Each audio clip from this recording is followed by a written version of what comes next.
Day one سے حضرت آدم علیہ السلام سے لے کر حضور علیہ السلام تک ہر دور کے اندر اللہ تعالیٰ راہبری اور رہنمائی پیشوائی انسانوں کی فرماتے رہے، انبیاء و رسل کو مبعوث فرماتے رہے، لیکن جس طرح انسان عقلی طور پر شعوری طور پر مزید بالغ نظر ہوتے گئے، ان کے وقت حالات ماحول کے تقاضوں کے مطابق اللہ تبارک و تعالیٰ نے احکامات بھی نازل فرمائے، شریعتیں بھی عطا فرمائیں، اور حضور نبی کریم صلی اللہ علیہ وآلہ وسلم کا لایا ہوا یہ دین تا قیام قیامت رہے گا، اور اس کی حفاظت کی ذمہ داری اللہ تعالیٰ نے اپنے ذمہ لی ہے۔ اور ہم دیکھتے ہیں کہ مختلف انبیاء کرام کے ادوار میں اس سچے دین کو ماننے کے لیے انہیں چیلنجز سے نبردآزما ہونا پڑا۔ یہ چیلنج ہر دور کے اندر رہتی ہے، لیکن آج کے دور کے اندر آج کا جو ہمارا موضوع ہے، ہمارا ایک بڑا چیلنج ہمارا سوشل میڈیا ہے، اس کا استعمال بحیثیت مسلمان، اسی کا اچھا استعمال ہمارے دین کے لیے، ہمارے اخلاق کے لیے، ہمارے کردار کے لیے، ہماری دنیا کے لیے، ہماری آخرت کے لیے بہتری کا سبب بن سکتا ہے، اور اسی کا غلط استعمال ہمیں گمراہی کی دلدل میں بھی پھنسا سکتا ہے۔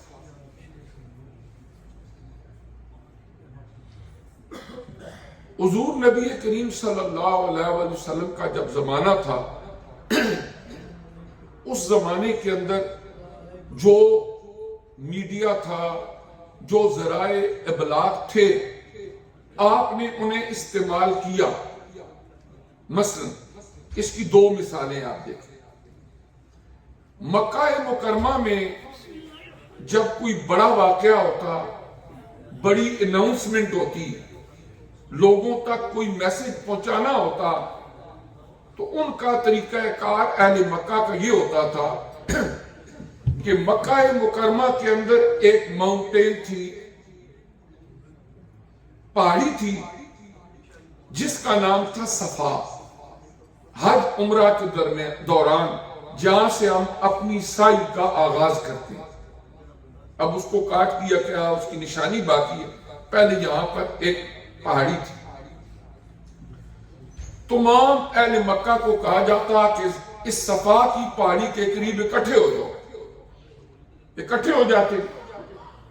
پھر وہاں پر ایک بندہ آتا جس کی آواز بلند ہوتی، اور وہ وہاں آ کر اناؤنس کرتا، اور جو آواز وہاں سے ان لوگوں کے کانوں تک پہنچتی، پھر آگے وہ سپریڈ ہو جاتی، اور پوری کمیونٹی کو پتہ چل جاتا کیا ہوا ہے۔ جس طرح کہ ہم شاید وہی جنریشن ہو جنہوں نے یہ آج کا دور بھی دیکھا ہے، لیٹسٹ سوشل میڈیا کا بھی، اور کچھ نہ کچھ حصہ پرانے دور کا بھی دیکھا ہے کہ دیہاتوں کے اندر جب مسجدوں میں لاؤڈ سپیکر تک بھی نہیں ہوتے تھے، تو کسی اونچی جگہ کھڑے ہو کے ایک بندہ اعلان کرتا تھا کہ فلاں بندہ فوت ہو گیا ہے، اس کی نماز جنازہ اتنے بجے ہوگی، لوگوں کو پتہ چل جاتا تھا۔ اسی طرح مکہ مکرمہ میں صفا کی پہاڑی اونچی تھی، اور وہاں پر کھڑے ہو کر وہ اعلان کرتے تھے۔ اب جب نبی کریم علیہ السلام پر اللہ تعالیٰ نے وحی نازل فرمائی، قرآن عزیز کا نزول شروع ہوا، اور اللہ کی طرف سے جب حکم ہوا، آپ نے سارے اہل مکہ کو صفا کی پہاڑی کے قریب اکٹھا کیا۔ آپ وہاں پر چڑھے، اور آپ نے وہاں پر کھڑے ہو کر اعلان فرمایا کہ اگر میں تمہیں یہ کہوں کہ اس پہاڑ کے پیچھے سے ایک بہت بڑا لشکر آ رہا ہے جو تمہاری اوپر حملہ آور ہو جائے گا، آپ نے ایک مثال دی، تو کیا تم میری بات کو مان لو گے؟ سب نے کہا کیوں نہیں مانیں گے، آپ سچے ہیں، صادق ہیں، آپ امین ہیں، آپ اگر کہیں گے تو ہم مان لیں گے۔ پھر آپ صلی اللہ علیہ وسلم نے فرمایا کہ اگر تمہیں میرے اوپر اتنا ٹرسٹ ہے تو پھر تمہیں میں ایک بات کہتا ہوں کہ ان بتوں کی پوجا چھوڑ دو اور ایک اللہ وحدہ لا شریک کے سامنے سر بسجود ہو۔ قولوا لا الہ الا اللہ تفلحوا، کہہ دو کہ اللہ کے سوا کوئی لائق عبادت نہیں، کامیاب و کامران ہو جاؤ۔ اب یہ وہ موقع تھا کہ حضور نبی کریم علیہ السلام کی مخالفت شروع ہو۔ ابو لہب جس کا ذکر قرآن میں بھی آخری صورتوں میں آتا ہے، اللہ وہ بھی آپ کا مخالف ہو گیا، جو آپ کے رشتہ داروں میں بھی تھا۔ دیگر لوگ بھی مخالفین میں چلے گئے، انہوں نے کہا یہ بات ہم نے نہیں مانی، اذیتیں دیں، تکلیفیں دیں، لیکن میرا جو عرض کرنے کا مقصد ہے کہ اس دور کے اندر اپنی آواز کو لوگوں تک پہنچانے کے لیے جو لیٹسٹ طریقہ کار تھا، حضور علیہ السلام نے اسے استعمال کرنا۔ دوسری مثال، وہاں مکہ میں ایک میلہ ہوتا تھا، اس کا نام تھا عکاظ کا میلہ۔ اسی طرح حج ہوتا تھا اور دور دراز سے لوگ حج کے لیے آتے تھے۔ حضور علیہ السلام اس عکاظ کے میلے میں چلے جاتے، جب لوگ اکٹھے ہوتے ان کو اکٹھا کر کے ان تک اللہ کے دین کا پیغام پہنچاتے۔ جو لوگ حج کے لیے آتے، مختلف وفود دور دراز علاقوں سے، ان کو اکٹھا کرتے، ان کو بتاتے کہ اللہ ایک ہے، اس ایک اللہ کی عبادت کرو، یہ جو تم بتوں کی پوجا کرتے ہو اس کو چھوڑ دو، یہ شرک۔ حضور علیہ السلام ہجرت کر کے مکہ سے مدینہ طیبہ گئے، وہاں پر اوس و خزرج خاندانوں کے جو لوگ مسلمان ہوئے تھے وہ حج کے موقع پر ہی مسلمان ہوئے تھے۔ 12 افراد تھے جو سیرت کی کتابوں میں، حضور علیہ السلام نے انہیں تبلیغ کی، وہ حج پر آئے ہوئے تھے، انہیں بات سمجھ آ گئی، وہ مسلمان ہو گئے، واپس گئے یثرب۔ پھر وہاں پر لوگوں کو انہوں نے جا کے بتایا، اور پھر ایک وقت ایسا آیا کہ آفٹر 13 ایئرز ان مکہ مکرمہ حضور علیہ السلام انہی کی دعوت پر مکہ مکرمہ سے مدینہ طیبہ گئے، اور جہاں پر گیدرنگ ہوتی تھی عکاظ کے میلے کی، وہاں پر بھی حضور علیہ السلام جا کے ان لوگوں تک اپنی بات کو پہنچاتے۔ اور حضور علیہ السلام کا ارشاد گرامی ہے، بخاری شریف کی حدیث نمبر 3461، آقا علیہ السلام نے فرمایا بلغوا عنی ولو آیۃ، کہ اگر کوئی ایک آیت بھی میری طرف سے تم تک پہنچی ہے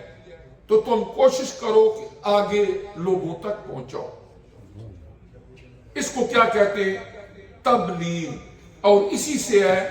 ابلاغ، اور اسی سے ہے ذرائع ابلاغ، کہ بات کو آگے پہنچانا۔ اب ہر دور کے اندر مختلف، اگر ہم تاریخ کے اوراق کو دیکھیں پلٹ کے، تو بزرگان دین اپنے اپنے ادوار میں انہوں نے کتابیں لکھی۔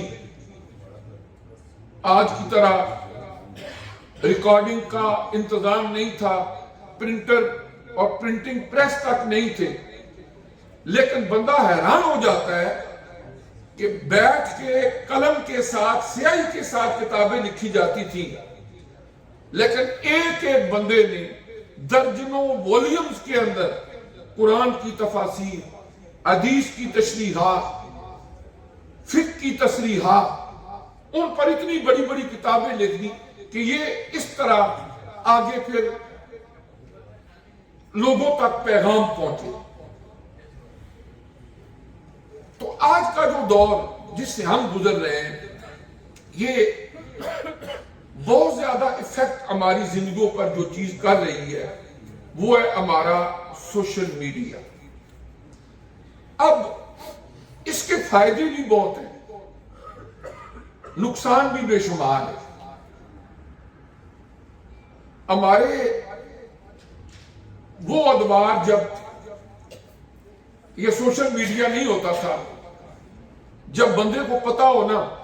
کہ یہ بندہ وہ ہے کہ جو حضور نبی کریم صلی اللہ علیہ وآلہ وسلم کی شان میں کوئی گستاخی کرے گا، یا صحابہ اکرام کی شان میں توہین کرے گا، یا آل بیت اطہار کی شان میں توہین کرے گا، اس کی معاشرے کے اندر کوئی نہ کوئی ایسی مشہوری ہوتی تھی تو لوگ اپنے علاقے میں ان کو آنے ہی نہیں دیتے تھے۔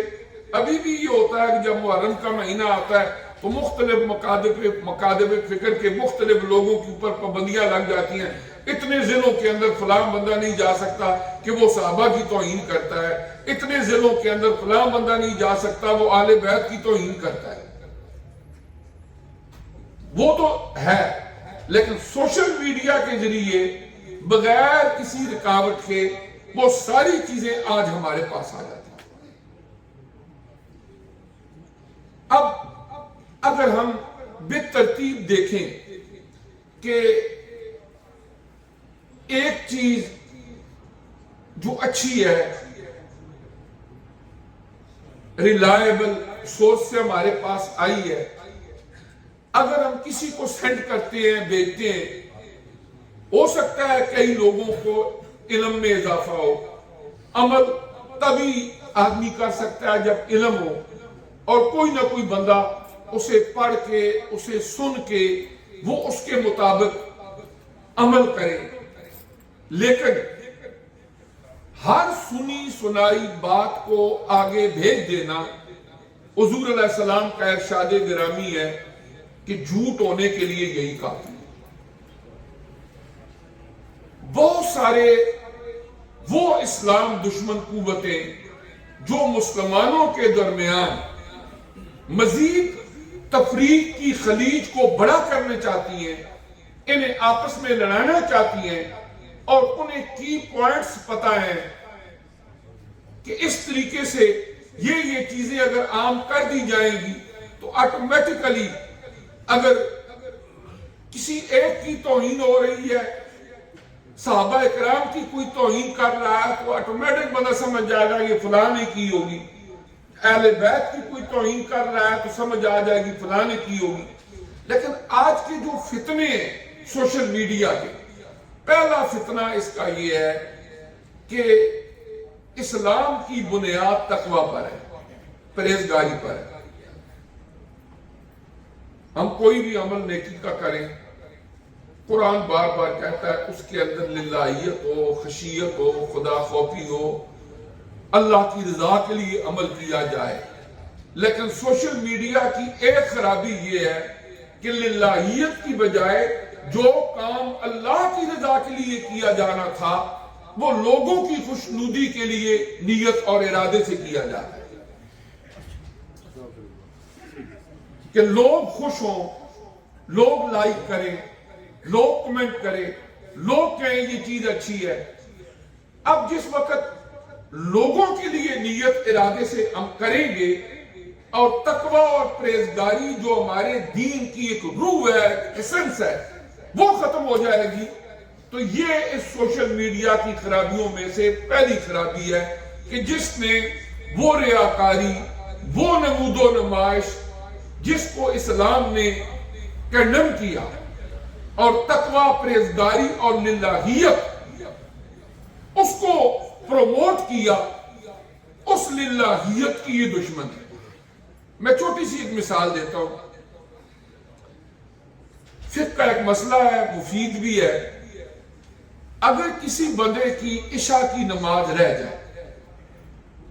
کسی وجہ سے عشاء کی نماز نہیں پڑھ سکتا، نیکسٹ ڈے کوئی بھی وقت ہے، وہ یہ چاہتا ہے کہ میں عشاء کی نماز کے فرض اور وتر قضا کروں، وتر واجب ہے، ان کی بھی قضا کروں۔ اب وتروں کی جو تیسری رکعت ہوتی ہے اس میں کیا ہوتا ہے؟ آپ تیسری رکعت میں سورہ فاتحہ شریف سورت ملانے کے بعد رکوع پر جانے سے پہلے اللہ اکبر کہہ کے دعائے قنوت پڑھتے ہیں۔ فقہاء کرام نے لکھا ہے کہ اگر آپ وتر قضا کر رہے ہیں تو تو یہ چونکہ نماز کا چھوڑنا کوئی اچھی بات تو نہیں، لیکن جب آپ نے اللہ اکبر کہنا ہے تو دیکھنے والا سمجھ جائے گا کہ اس نے عشاء کی نماز نہیں پڑھی اور ایک وتر قضا کر رہا ہے، وہاں پر آپ ہاتھ کھڑے نہ کریں۔ اسی طرح ہی سورہ فاتحہ سورت میں لا کے اللہ اکبر کہہ کے دعائے قنوت پڑھ کے رکوع پہ چلے جائیں، تاکہ یہ بھی آپ کا راز افشا نہ ہو، کسی کو پتہ نہ چلے یہ آپ کا اور اللہ کا معاملہ ہے۔ اور برائی کوئی ایسا کام، اگر ایک نماز چھوڑنا ایک طرح کی برائی ہے نا، لیکن اگر غلطی سے یا کسی وجہ سے یا نہیں پڑھ سکا، اللہ سے معافی مانگے، قضا کرے، ہو سکتا ہے اللہ تعالیٰ اس کی اس اخلاص کو، للہیت کو دیکھ اس سے بھی زیادہ اس کو اجر دے دے۔ اس طرح یہ ہے کہ ایک تو تقوی اور پرہیزگاری جو ہمارے دین کی اصل ہے، ہمارا سوشل میڈیا اس کا دشمن ہے۔ دوسری چیز یہ ہے کہ الحمدللہ حضور نبی کریم صلی اللہ علیہ وسلم پر 23 سال میں قرآن عزیز نازل ہوا، آپ نے اس کی تفسیر تشریحات خود فرمائی۔ قرآن پاک نے اللہ کی وحدانیت کو، اللہ کے وجود کو بیان فرمایا، اس کی قدرت کاملہ کے تذکرے فرمائے، مختلف انبیاء اور رسل کے احوال حیات اور خصوصاً عظمت مصطفیٰ صلی اللہ علیہ وآلہ وسلم سے ہمیں آگاہ کیا، جو نبی کریم علیہ السلام کے آل بیت اطہار ہیں، ان کی پاکیزگی کو بیان کیا، ان کی عظمت کو قرآن نے بیان کیا، اور جن لوگوں نے مہاجرین، انصار، صحابہ اکرام نے حضور علیہ السلام کے شانہ بشانہ غزوات میں حصے لیے، اپنے گھر کا سب کچھ لٹا دیا، مکہ کے اندر اپنا کاروبار، اپنے گھر بار، رشتہ دار، عزیز و اقارب چھوڑ کے مدینہ طیبہ حضور علیہ السلام کی محبت میں، اللہ کے دین کی محبت میں چلے گئے۔ اللہ نے فرمایا رضی اللہ عنہم ورضوا عنہ، اللہ ان سے راضی ہو گیا، وہ اللہ سے راضی ہو گیا۔ ٹھیک ہے، پھر اولیاء کرام، بزرگان دین، ان کے واقعات اللہ نے قرآن میں بیان فرمائے۔ اب یہ ہے قرآن کی ایک بنیاد، ٹھیک ہے۔ اب اس کے بعد کیا ہے؟ آج کا بے ترتیب میں فتنے گنوں گا جو ہمارے سوشل میڈیا کے اوپر ہیں، جن لوگوں کو زیادہ علم نہیں ہوتا، دینی تعلیم انہوں نے زندگی کا ایک حصہ لگا کے نہیں سیکھی، کوڑا ذہن ہے، وہ جلدی متاثر ہو کر اپنے آپ کو گمراہی کی طرف دھکیل سکتے ہیں۔ مثلا ہمارا پہلا عقیدہ کیا ہے؟ عقیدہ توحید۔ جو لوگ ایتھیسٹ ہیں، ملحد ہیں، جو خدا کو نہیں مانتے، ان کی بے شمار ویب سائٹس ہیں، یوٹیوب چینلز ہیں، وہ اس کے اوپر طرح طرح کی فضولیات ادھر ادھر سے، وہ کہتے ہیں خدا کا وجود ہے ہی کوئی، انبیاء کرام کی توہین کرتے ہیں۔ دیکھیں نا، حضرت آدم علیہ السلام کی دعا قرآن میں کیا ذکر ہوئی ہے؟ ربنا ظلمنا انفسنا وَإِن لَّمْ تَغْفِرْ لَنَا وَتَرْحَمْنَا لَنَكُونَنَّ مِنَ الْخَاسِرِينَ۔ یہ آدم علیہ السلام کی دعا ہے۔ اب انہوں نے اپنے آپ کو فرمایا اِنَّا ظَلَمْنَا، یہ تثنیہ کا صیغہ ہے، اپنے آپ کو بھی اور حضرت سیدہ حوا ہے، یہ ان کے الفاظ ہیں۔ اس کو غلط میننگز دے کر اللہ کے نبیوں کی توہین کرتے ہیں۔ دیکھو وہ تو کہہ رہے ہیں ہم نے ظلم کیا۔ حضرت یونس علیہ السلام جب مچھلی کے پیٹ میں تھے تو انہوں نے کیا وہاں پر کلمات کہے تھے؟ لا الہ الا انت سبحانک انی کنت من الظالمین۔ اب یہ انہوں نے اپنے آپ کو کہا انی کنت من الظالمین، اس کو غلط میننگز دے کر اللہ کے نبیوں کی توہین کے مرتکب ہوتے ہیں۔ اور کچے ذہن کا بندہ فوراً سمجھے گا وہ دیکھیں جی ظلم کی تو اتنی زیادہ مذمت کی گئی ہے، وہ تو اپنے آپ کو کہہ رہے ہیں کہ ہم نے ظلم کیا ہے۔ اور پھر اللہ تعالیٰ کے وجود کے بارے میں ذرا برابر جس کا عقیدہ، جس کا نظریہ متزلزل ہو گیا، وہ دین سے گیا۔ یہ بنیاد ہے۔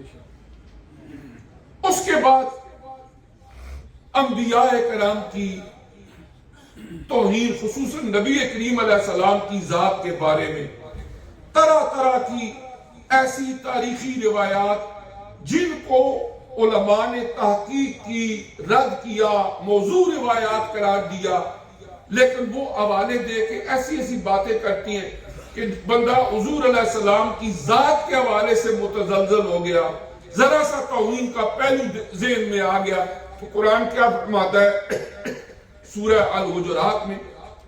کہ آپ نے ذرا برابر بھی توہین کی تو تمہارے سارے اعمال جو ہیں وہ غارت ہو جائیں گے اور تمہیں پتہ بھی نہیں چلے گا کہ کیا ہوا۔ پھر اس کے بعد آگے چلیں، صحابہ کرام رضوان اللہ تعالی علیہم اجمعین جنہوں نے اپنا سب کچھ وار دیا اس دین اسلام کی خاطر، اور قیامت تک ہم ان کے مرہون منت ہیں کہ انہوں نے جانیں دی، قربانیاں دی، مال دیا،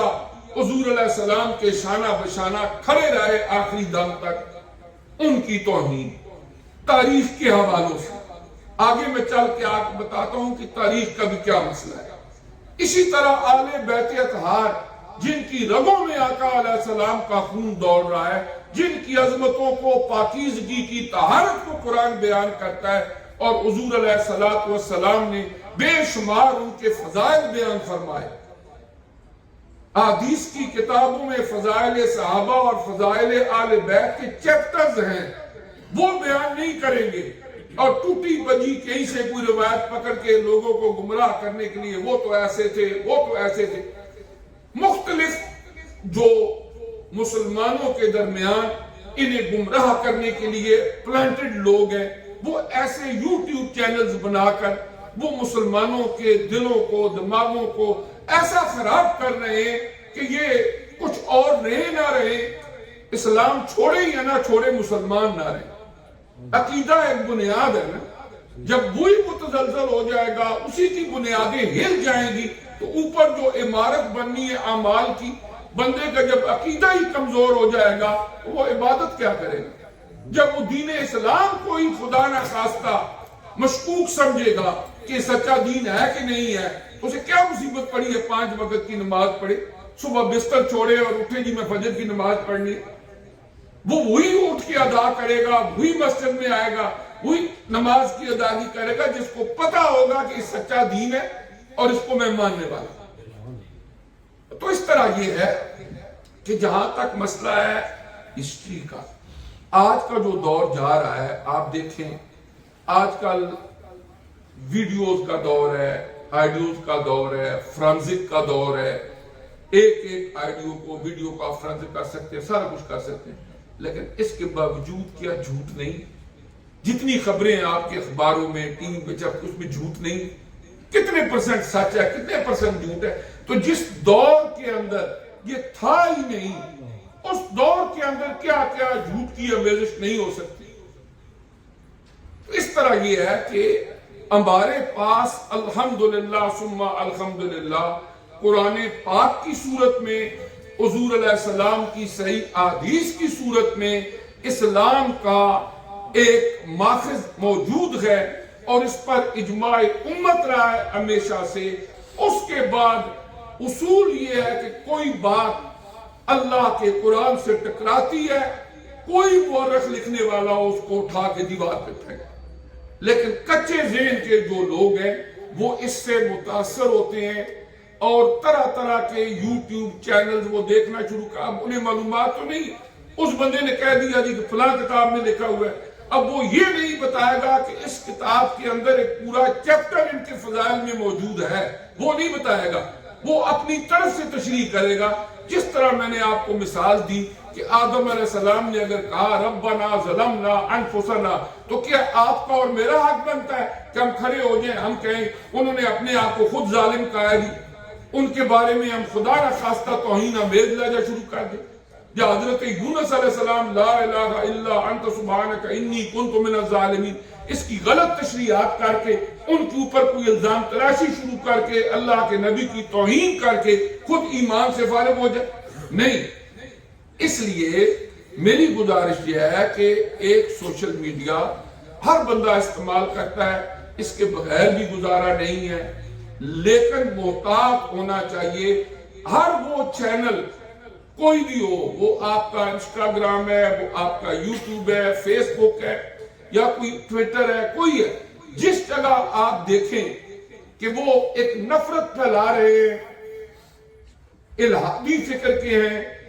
اللہ تعالیٰ کی ذات اس کے وجود کو ماننے سے انکار کرتے ہیں، اس کو بلاک کریں، چسکے لے لے کے نہ سنیں، کیونکہ انسانی فطرت ہے کہ جب کسی بندے کی بات کو سنتا ہے، بعض اوقات خود نالج نہیں ہوتا، دماغ کی کوری پلیٹ کے اوپر پھر وہ سوچنا شروع کر دیتا ہے پتہ نہیں انہیں ٹھیک کرا خدا ہے بھی کہ نہیں ہے۔ اسی طرح اگر ایک بندہ، میں کل پرسوں ایک دیکھ رہا تھا، میرے پاس وہ ویڈیو بھی ہے، ایک مولانا صاحب ہیں، سرخ سا رومال ہے ان کے سر کے اوپر، وہ تقریر کر رہے ہیں، وہ کہتے ہیں میں رات کو سویا تھا تو میری ملاقات ہوئی یزید سے، یزید بولا مجھے، میں نے پوچھا کہ تم نے حضرت امام حسین رضی اللہ تعالیٰ عنہ کو قتل کیا تھا؟ وہ کہتا ہے نہیں جی میں نے قتل نہیں کیا تھا۔ تو پھر میں نے اس سے پوچھا کہ تیرا کیا معاملہ ہے؟ تو وہ کہتا ہے جی مجھے اللہ نے معاف کر دیا۔ اب پہلی بات یہ ہے کہ تجھے یزید ہی ملنا تھا، پتہ نہیں وہ کون ہے، شیطان آیا ہے، کون آیا ہے۔ اب وہ باقاعدہ یوٹیوب چینل کے اوپر انہوں نے سپیچ کی ہے، اور میں نے اس کو باقاعدہ طور پر ڈاؤن لوڈ کر کے ریفرنس کے طور پر رکھا بھی ہے کہ مجھے یہ یزید ملا ہے خواب۔ اب ایک عام آدمی سوچے گا جی مولانا صاحب ہیں، نیک بندے ہیں، بزرگ ہیں، داڑھی رکھی ہوئی ہے، پتہ نہیں ملا ہوگا، یعنی یہ اس قسم کی فضولیات، حالانکہ اس جیسا فاسق، فاجر، ظالم،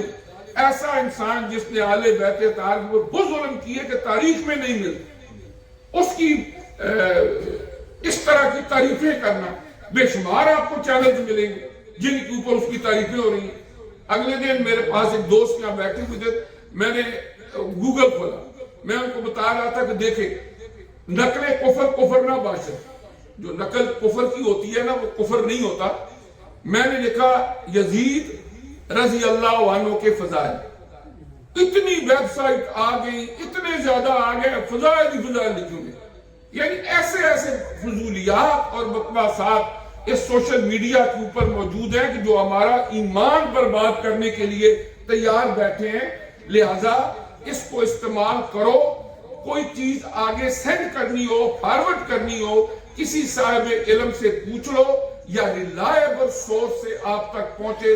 آپ کو پتا ہو کہ فلاں بندے نے بھیجی ہے، وہ اس بات کو سمجھتا ہے، اس کو آگے بھیجو۔ کسی کے اوپر الزام، بعض اوقات ذرا سی نیگیٹو بات آ جائے کہ فلاں بندے نے یہ برا کام کیا، جھوٹ کسی نے فوراً وہ ملینز کی صورت میں آگے فارورڈ ہو جاتا ہے۔ اور ایسے لوگوں کو کبھی لائک نہ کریں، سبسکرائب نہ کریں جو اس قسم کی فضولیات پھیلاتے ہیں۔ آج کل یوٹیوب چینل اور دیگر جو مختلف ٹک ٹاک یہ وہ پیسے دیتے ہیں، تو وہ لوگ اپنے چینلز کو پروموٹ کرنے کے لیے کسی ایک فرقے کی نمائندگی کر کے وہ آپ خود پیسے کماتے ہیں اور امت میں تفریق پیدا کرتے ہیں۔ آپ کبھی بھی ان چیزوں کو آگے پروموٹ اگر کریں گے تو اس گناہ کے اندر آپ بھی شامل ہوں گے۔ تو لہذا موبائل، ایک زمانہ تھا کہ پتھروں کے اوپر تصویریں بنائی جاتی تھی، پھر اگلا دور آیا، مختلف ریڈیو آیا، پھر ریڈیو کے بعد ٹی وی آیا، پھر آگے کرتے کراتے مختلف انٹرنیٹ آیا، پھر موبائل آئے۔ اب کیا ہے کہ یہ دور جو گزر رہے ہم نے اسی میں زندہ رہنا ہے۔ ہم یہ نہیں کر سکتے کہ ہم اس سے الگ ہو جائیں اور کسی کونے خدرے میں زندگی گزاریں۔ موبائل، کمپیوٹر ہماری زندگی کا حصہ ہے، ہمارے بچے ہیں وہ جاب کرتے ہیں، ہم خود اس کو استعمال کرتے ہیں، اس کے اندر بے شمار لائبریریز ہیں جن سے ہم استفادہ کرتے ہیں، لیکن ہمیں اچھائی برائی کی تمیز کرنے کی ضرورت ہے۔ یہی ہمیں نیک بھی بنا سکتا ہے، اچھا بھی بنا سکتا ہے، اور یہی ہمارے ایمان کو غارق بھی کر سکتا ہے۔ اس لیے کہ ہر دور کے اندر چیلنجز ہوتی ہیں، ایمان کے لیے آزمائشیں ہوتی ہیں، اور آج کے دور کے اندر یہ ایک بہت بڑا چیلنج بھی ہے اور ایک بہت بڑی آزمائش بھی ہے۔ اللہ تعالیٰ ہمیں